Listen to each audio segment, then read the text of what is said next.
Сакам да ве прашам зошто на комисијската расправа бевте присутни и заминавте. Значи, не сакате да не удостоите со вашето присуство или ваша беше одлуката или почитувавте наредно од тоа што го кажа некој. Значи, јас сум вистина бев изненаден зашто тоа го сторивте бидејќи бевте тука, бидејќи тоа што ви беше презентирано дека Катица Јанева не одела таму каде што не одела, треба да се одите и вие, седи колега не се предвиде и зошто тоа го направите, не знам, значи тоаш ако бевте присутни ќе ми образложите повеќе, малку не фатите на препат, јас малку ќе бидам краток, ќе ви прашам неколку прашања во однос на работењето. Надам дека немавте душевна болка за него. Не, немавте. Гледајќи ги цифрите, значи имате зголемување извештај што поднесувате до нас советниците. Сакам овде да ми одговорите една ставка. Останате трошоци за вработените од премина регрес и јубилејна награда. Значи дали делевте некоја годишнина, така нешто слично. Сакав ова да го знам, бидејќи сумата е малку повисока, што спаѓа внатре во тој дел. Имате зголемување кај трошоците за реклама и пропаганда. Имате зголемување кај трошоците надомест на трошоци за вработење. Значи овие три ставки се надам дека ќе ги разложите, бидејќи тоа е тоа што малку буди очи. Сега околу работењето не е попазано. Значи гледајќи ги цифрите, се движите на некое со темпо нешто во однос на минатата година. Значи нешто драстично дека сте ги зголемили приходите не видов.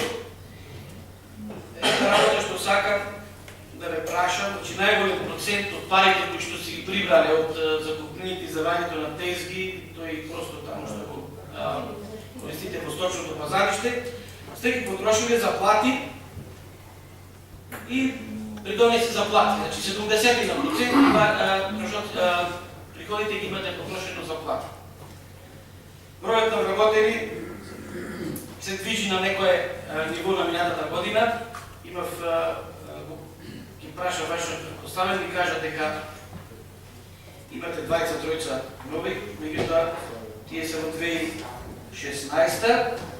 И тука би ве прашал, сакам да ми одговорите околу ова кадровска политика што имате, дали станавте предпријатие за душевни, како да кажа, значи се што она што ги напуштило претходните позиции, вие ги прибирате кај вас, и вие имате повеќе средства, па може да ги плаќате, бидејќи тој број на тие работници што се примени не се ниту лулечи, не се ниту метачи, не се ниту чистачи на пазарот, туку се административци. А за да работите административци, треба да имате поголем приход.